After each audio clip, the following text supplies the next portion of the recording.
Hello friends, welcome back to my YouTube channel HDMS Tech. My name is Mohammad Abubakar. Today I am going to show you how to solve this issue.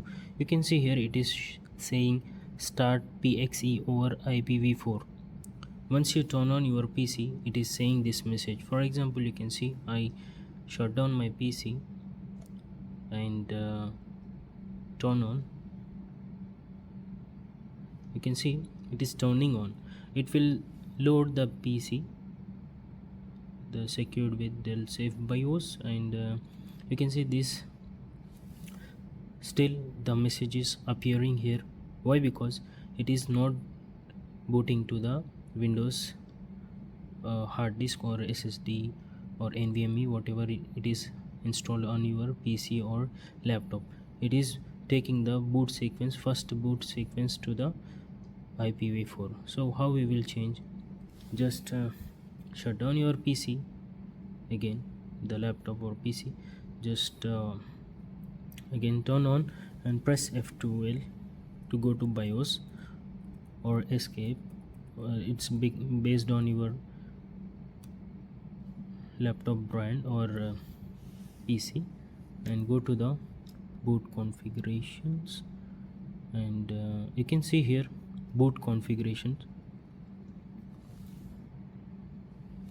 The boot configuration is set the sequences on the top on boot NIC IPv4.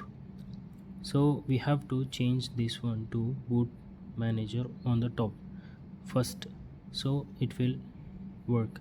So you can see here I will just move this one, boot manager on the top. So the boot sequence is changed to boot Windows Manager. Now you can apply changes and save as a custom user settings. Click OK and click exit. You can see now the laptop will open without any interruptions directly to the Windows boot manager. It will directly boot to the Windows disk. You can see here it is loading. It will open directly.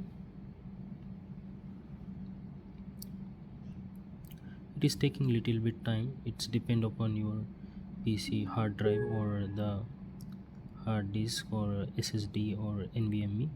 It's depend upon your laptop or computer speed. So you can see here it is without, just we change the boot sequence, so it is open without any interruption. If you found this video useful, please like, share, comment and subscribe. Click the bell icon for new updates. Thank you for watching.